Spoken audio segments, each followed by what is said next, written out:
ఇప్పుడే జీ5 app download చేయండి. చూడండి మీ ఫేవరెట్ టీవీ షోస్ ఎప్పుడైనా ఎక్కడైనా. చెప్పండి మేడం. చూడు లక్ష్మి, జీవితం అంటే 1000 పేజీల పుస్తకం లాంటిది. మొదట చూడటానికి చాలా పెద్దగా కనిపిస్తుంది, కానీ ఒక్కొక్క పేజీ చదువుకుంటూ వెళ్లేసరికి మనకు తెలియకుండానే పుస్తకం పూర్తయిపోతుందమ్మా.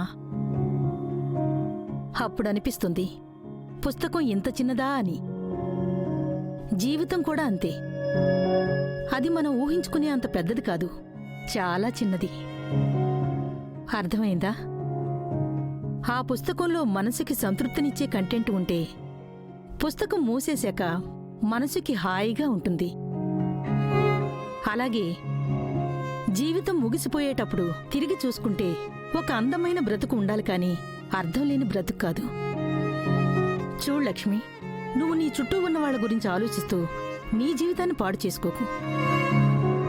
అందరి మంచి గురించి తాపత్రయపడుతూ నువ్వు చేటు కొని తెచ్చుకోకు. మనలో మంచితనం ఉండడం ముఖ్యమే, అలా అని అది మన జీవితాన్ని నాశనం చేసేటంత స్థాయిలో ఉండకూడదు. నువ్వు చేసే ప్రయత్నం నీ భర్తని నీకు దగ్గర చేసుకునే విధంగా ఉండాలి.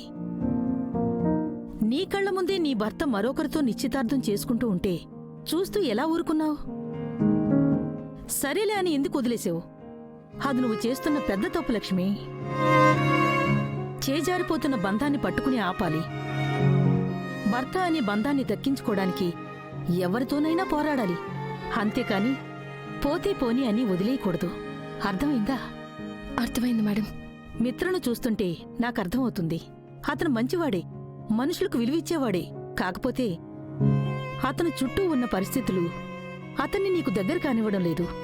సరే మేడం, మీరు చెప్పిన మాటలన్నీ నేను మనసులో పెట్టుకుంటాను. అంతేకాదు, ఇంకోసారి ఇలాంటి పని జరుగుతున్నప్పుడు నీలో నువ్వే బాధపడుతూ నీలో నువ్వే మదన పడిపోతూ పరిస్థితిని చేజారనివ్వకు. అలాగే మేడం. ఇక నేను వెళ్ళొస్తాను.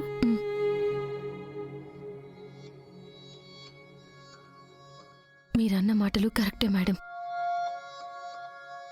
బంధాన్ని చేజారిపోనివ్వకూడదు, కానీ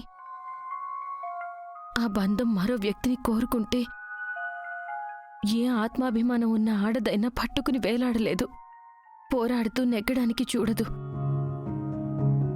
నా భర్తకున్న గండాల్ని పోగొట్టడానికి మాత్రమే నేను విడాకులు అనే నాటకం ఆడి ఈ ఇంట్లోకి మళ్ళీ వచ్చాను. అంతేకాని